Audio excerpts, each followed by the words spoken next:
Somebody look at your neighbor and say, she finna bring it tonight. I say somebody look at your neighbor and say, she finna bring it tonight.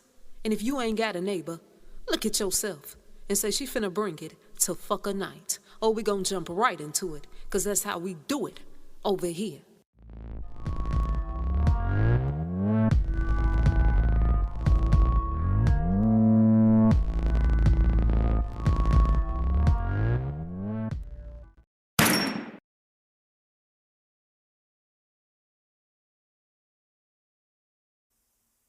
Dorothy Dandridge was born in Cleveland, Ohio, on November the 9th in 1922. Dorothy's mother, Ruby Dandridge, she was an actress, and she was also known as doing some radio work. Dorothy's father, Cyril Dandridge, he was a cabinet maker, and he also was known as being a minister. Although Dorothy's mother was married to her father, her mother wasn't happy in the relationship. Her mama and daddy was staying at Dorothy's father's mother's house.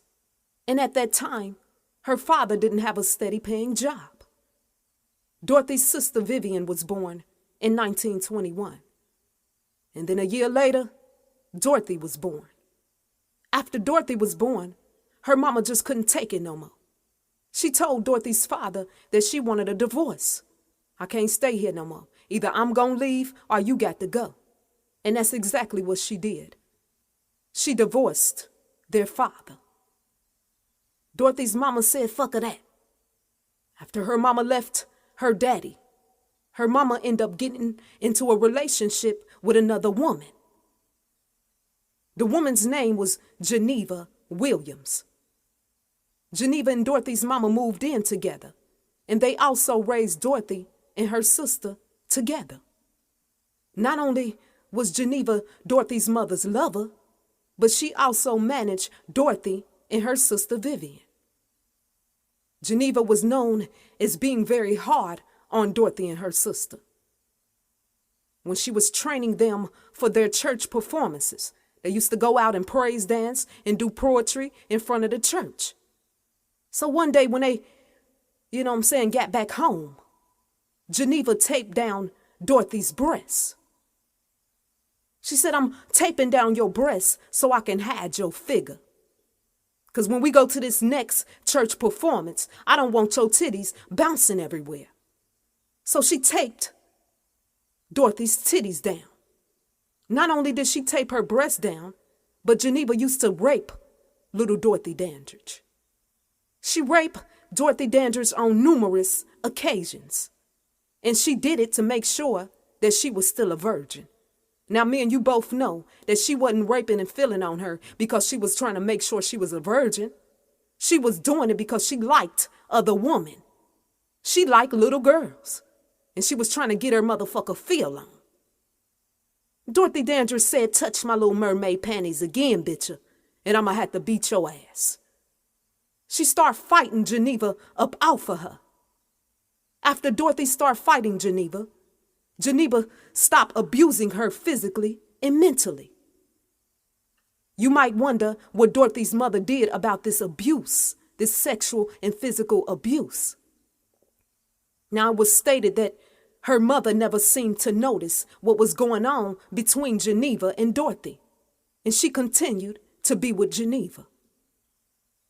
Around 1934, Dorothy and her sister Vivian, they teamed up with another singer by the name of Etta Jones. And they start going by the name the Dandridge Sisters. The Dandridge Sisters had a short period of fame, traveling around the United States. They performed at nightclubs, theaters, radio shows, and they also left the United States to tour in Europe. Dorothy Dandridge decided to become a solo artist. I can't take it with you bitches no more. I want to do my own thing. So the group split up. In each of them, they pursued small projects individually. In September 1942, Dorothy married Harold Nicholas. Everything was good in the beginning. Ain't that how it always start? Everything good in the beginning. Then Harold started having sex with other women.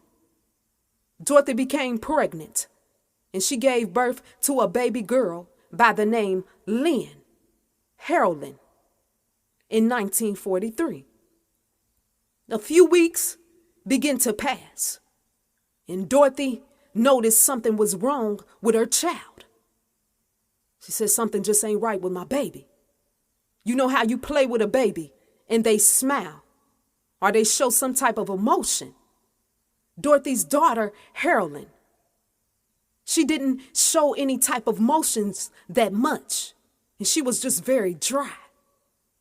Dorothy later found out that her daughter had cerebral anoxia.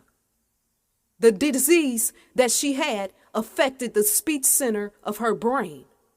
So she couldn't talk, she couldn't respond, and she couldn't even communicate. Dorothy eventually put her daughter in a private care institution. And then she started focusing on her career. She said, I done been taking care of my child. I just can't do nothing else. I can't do nothing else for her. Maybe the institution can do better than I can. She took care of her for a little while. And then that's when she ended up putting her into the institution. Dorothy's husband, Harold Nicholas, he ended up leaving Dorothy and his daughter. And he went on to be a big player in Paris. That motherfucker went to go party in Paris. He said, fuck all that. I'm going to have fun in Paris. Dorothy said, I can't deal with this no more. She put her daughter in that private care institution, and she went right back to Hollywood. She said, I got to make some more money. I can't just sit down and not do nothing. When she went back to Hollywood, she worked her ass off. I said she worked her ass off to make it to the top. At that time, we know that people was very prejudiced, and you making it into the industry was a very big thing. Dorothy started blowing up on everybody's TV set. And Dorothy was known as being the first African American woman to be nominated for Best Actress Academy Award. Y'all ready to go deeper down this rabbit hole tonight? Well, come on and let's do it. Dorothy started going out a little bit more to the nightclubs. She met a man by the name Jack Denison. Jack Denison would not stop pursuing Dorothy. To him, it was like love at first sight. So one day, she started talking to him. And he told her that he was involved with another black woman who died tragically. But the truth ended up coming out about Jack Denison.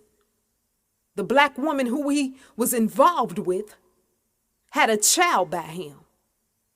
And it was later found out that that black woman and Jack Denison's child, they died from starvation.